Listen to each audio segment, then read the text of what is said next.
Voilà, donc nous sommes le 31 mars. Je m'appelle Eric, je suis de Strasbourg. Ça fait 25 ans que j'habite à Hong Kong ici. Et Hong Kong, c'est donc une ancienne colonie britannique, mais c'est une ville de 7 millions d'habitants, 95% de Chinois bien sûr, et avec une densité de presque 7000 personnes au kilomètre carré. C'est-à-dire une densité 60 fois supérieure à celle de la France.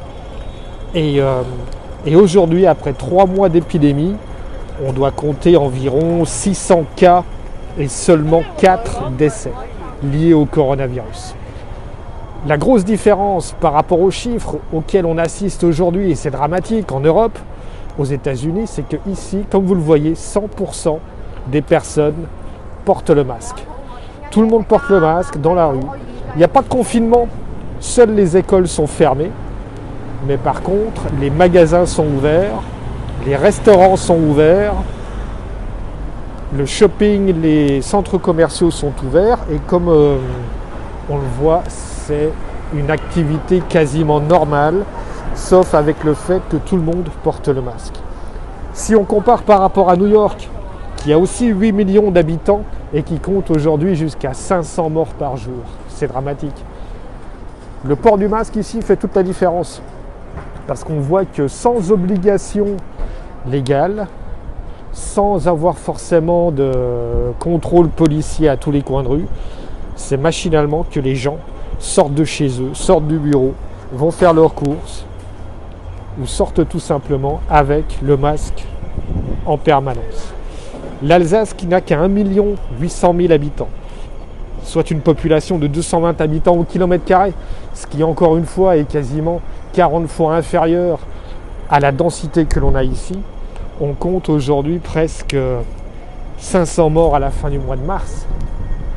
Ici, on est à 4 décès en 3 mois. Cette différence de chiffres est vraiment impressionnante, surtout pour moi qui vis à Hong Kong, qui suis alsacien d'origine et de cœur, et de voir à quel point en Alsace, la situation est compliquée, la situation est tendue, la situation est difficile.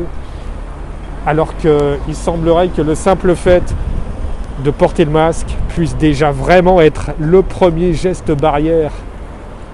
Au niveau collectif, ça fait toute la différence. Parce que si tout le monde porte le masque, on voit que du coup, les personnes qui sont contaminées ou qui sont porteurs du virus vont le porter forcément. Et ce sont ces gens-là qui vont limiter la progression du virus et la contamination. Voilà, je vous laisse encore quelques images tout simplement je suis en bas de mon bureau, au coin de la rue, c'est un petit quartier tout à fait normal qui n'a rien d'exceptionnel. Mais encore une fois, c'est pour vous montrer que quel que soit l'âge moyen des personnes, même ce petit livreur qui est venu avec ses 3 cartons, et tout le monde porte le masque. Voilà, j'espère pouvoir vous donner de meilleures nouvelles encore dans les jours à venir, mais respectez ce geste barrière, il est indispensable. C'est le port du masque. Bonne continuation à tous, portez-vous bien et à très bientôt.